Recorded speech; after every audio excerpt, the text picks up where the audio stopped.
Welcome to the Read Along Audiobooks production of Peter Pan by J.M. Barrie. This video includes all of the chapter's original text, so that you can read along with the audio.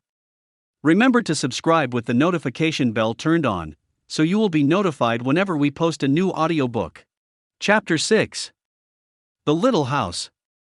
Foolish Toodles was standing like a conqueror over Wendy's body when the other boys sprang, armed, from their trees. "You are too late," he cried proudly. "I have shot the Wendy. Peter will be so pleased with me." Overhead Tinker Bell shouted "silly ass," and darted into hiding. The others did not hear her. They had crowded round Wendy, and as they looked a terrible silence fell upon the wood. If Wendy's heart had been beating they would all have heard it. Slightly was the first to speak. "This is no bird," he said in a scared voice. "I think this must be a lady." "A lady," said Toodles, and fell a-trembling. "And we have killed her," Nibs said hoarsely. They all whipped off their caps. "Now I see," Curly said, "Peter was bringing her to us." He threw himself sorrowfully on the ground. "A lady to take care of us at last," said one of the twins, "and you have killed her." They were sorry for him, but sorrier for themselves, and when he took a step nearer them they turned from him. Toodles' face was very white, but there was a dignity about him now that had never been there before. "I did it," he said, reflecting. "When ladies used to come to me in dreams, I said, 'Pretty mother, pretty mother.' But when at last she really came, I shot her." He moved slowly away. "Don't go," they called in pity. "I must," he answered, shaking. "I am so afraid of Peter." It was at this tragic moment that they heard a sound which made the heart of every one of them rise to his mouth. They heard Peter crow. "Peter," they cried, for it was always thus that he signaled his return. "Hide her," they whispered and gathered hastily around Wendy. But Toodles stood aloof. Again came that ringing crow, and Peter dropped in front of them. "Greetings, boys," he cried, and mechanically they saluted, and then again was silence. He frowned. "I am back," he said hotly. "Why do you not cheer?" They opened their mouths, but the cheers would not come. He overlooked it in his haste to tell the glorious tidings. "Great news, boys," he cried. "I have brought at last a mother for you all." Still no sound, except a little thud from Toodles as he dropped on his knees. "Have you not seen her?" asked Peter, becoming troubled. "She flew this way." "Ah me," one voice said, and another said, "Oh, mournful day." Toodles rose. "Peter," he said quietly, "I will show her to you," and when the others would still have hidden her he said, "Back, twins, let Peter see."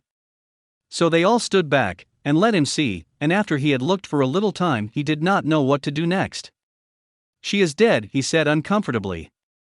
"Perhaps she is frightened at being dead." He thought of hopping off in a comic sort of way till he was out of sight of her, and then never going near the spot any more. They would all have been glad to follow if he had done this. But there was the arrow. He took it from her heart and faced his band. "Whose arrow?" he demanded sternly. "Mine, Peter," said Toodles on his knees. "Oh, dastard hand," Peter said, and he raised the arrow to use it as a dagger. Toodles did not flinch. He bared his breast. "Strike, Peter," he said firmly, "strike true." Twice did Peter raise the arrow, and twice did his hand fall. "I cannot strike," he said with awe, "there is something stays my hand." All looked at him in wonder, save Nibs, who fortunately looked at Wendy. "It is she," he cried, "the Wendy lady, see her arm." Wonderful to relate, Wendy had raised her arm.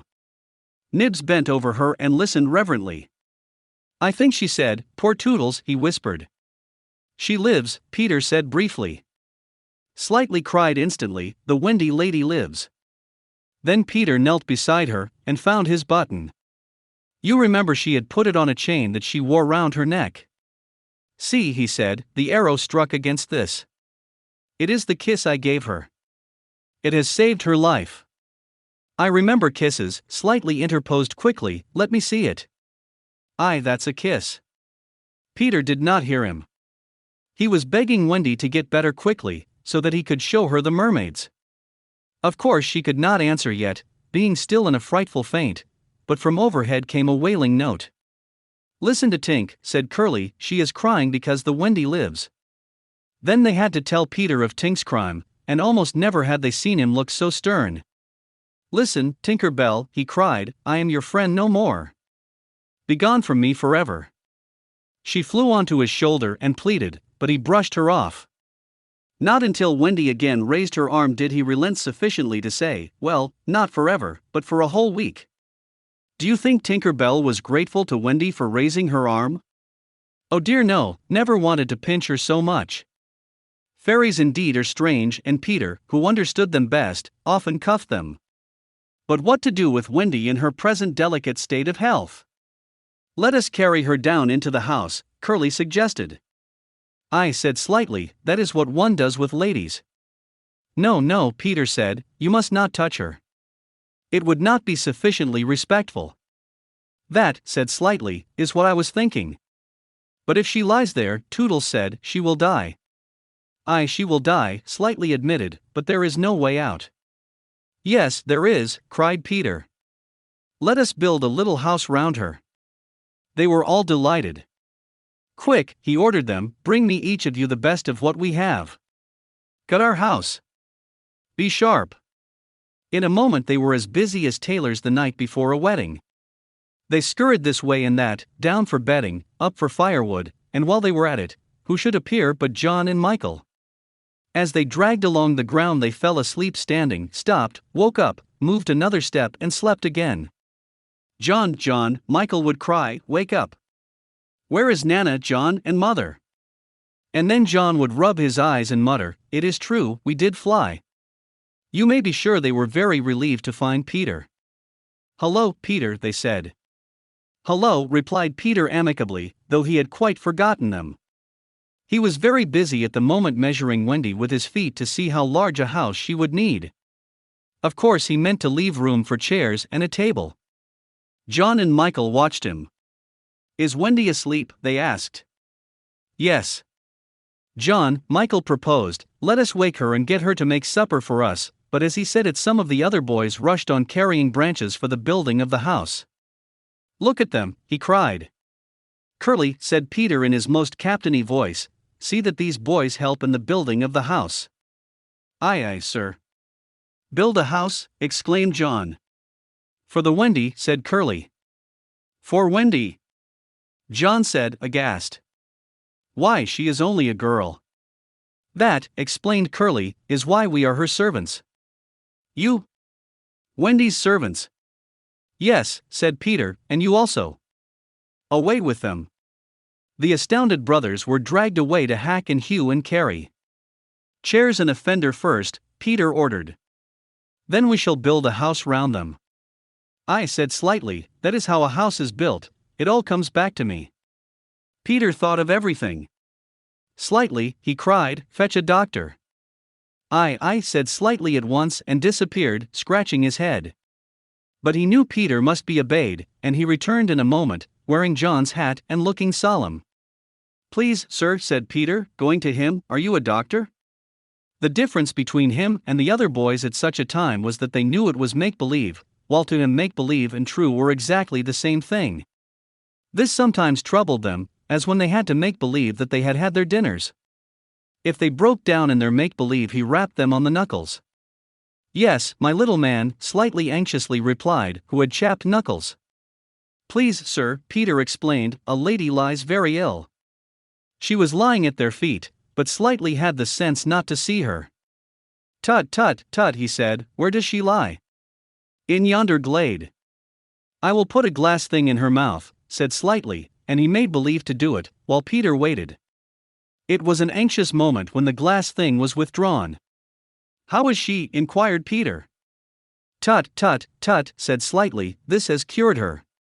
I am glad. Peter cried. I will call again in the evening, slightly said, give her beef tea out of a cup with a spout to it, but after he had returned the hat to John he blew big breaths, which was his habit on escaping from a difficulty. In the meantime the wood had been alive with the sound of axes, almost everything needed for a cozy dwelling already lay at Wendy's feet. If only we knew, said one, the kind of house she likes best. Peter, shouted another, she is moving in her sleep. Her mouth opens, cried a third, looking respectfully into it. Oh, lovely. Perhaps she is going to sing in her sleep, said Peter. Wendy, sing the kind of house you would like to have. Immediately, without opening her eyes, Wendy began to sing. I wish I had a pretty house, the littlest ever seen, with funny little red walls and roof of mossy green. They gurgled with joy at this, for by the greatest good luck the branches they had brought were sticky with red sap, and all the ground was carpeted with moss. As they rattled up the little house they broke into song themselves. We've built the little walls and roof and made a lovely door, so tell us, Mother Wendy, what are you wanting more? To this she answered greedily. Oh, really next I think I'll have gay windows all about, with roses peeping in, you know, and babies peeping out. With a blow of their fists they made windows, and large yellow leaves were the blinds. But roses? Roses, cried Peter sternly. Quickly they made believe to grow the loveliest roses up the walls. Babies? To prevent Peter ordering babies they hurried into song again. We've made the roses peeping out, the babes are at the door, we cannot make ourselves, you know, 'cause we've been made before. Peter, seeing this to be a good idea, at once pretended that it was his own. The house was quite beautiful, and no doubt Wendy was very cozy within, though, of course, they could no longer see her. Peter strode up and down, ordering finishing touches. Nothing escaped his eagle eyes. Just when it seemed absolutely finished. There's no knocker on the door, he said. They were very ashamed, but Toodles gave the sole of his shoe, and it made an excellent knocker. Absolutely finished now, they thought. Not a bit of it. There's no chimney, Peter said, we must have a chimney. It certainly does need a chimney, said John importantly. This gave Peter an idea. He snatched the hat off John's head, knocked out the bottom, and put the hat on the roof. The little house was so pleased to have such a capital chimney that, as if to say thank you, smoke immediately began to come out of the hat. Now really and truly it was finished. Nothing remained to do but to knock. All look your best, Peter warned them, first impressions are awfully important. He was glad no one asked him what first impressions are, they were all too busy looking their best. He knocked politely, and now the wood was as still as the children, not a sound to be heard except from Tinker Bell, who was watching from a branch and openly sneering. What the boys were wondering was, would any one answer the knock? If a lady, what would she be like? The door opened and a lady came out. It was Wendy. They all whipped off their hats. She looked properly surprised, and this was just how they had hoped she would look. Where am I? She said. Of course Slightly was the first to get his word in. Wendy lady, he said rapidly, for you we built this house. Oh, say you're pleased, cried Nibs. Lovely, darling house, Wendy said, and they were the very words they had hoped she would say. And we are your children, cried the twins. Then all went on their knees and holding out their arms cried, Oh Wendy lady, be our mother. Ought I? Wendy said, all shining. Of course it's frightfully fascinating, but you see I am only a little girl. I have no real experience. That doesn't matter, said Peter, as if he were the only person present who knew all about it, though he was really the one who knew least. What we need is just a nice motherly person. Oh dear. Wendy said, you see, I feel that is exactly what I am. It is, they all cried, we saw it at once. Very well, she said, I will do my best. Come inside at once, you naughty children, I am sure your feet are damp. And before I put you to bed I have just time to finish the story of Cinderella. In they went, I don't know how there was room for them, but you can squeeze very tight in the Neverland. And that was the first of the many joyous evenings they had with Wendy. By and by she tucked them up in the great bed in the home under the trees, but she herself slept that night in the little house, and Peter kept watch outside with drawn sword, for the pirates could be heard carousing far away, and the wolves were on the prowl. The little house looked so cozy and safe in the darkness, with a bright light showing through its blinds, and the chimney smoking beautifully, and Peter standing on guard. After a time he fell asleep, and some unsteady fairies had to climb over him on their way home from an orgy. Any of the other boys obstructing the fairy path at night they would have mischieved, but they just tweaked Peter's nose and passed on.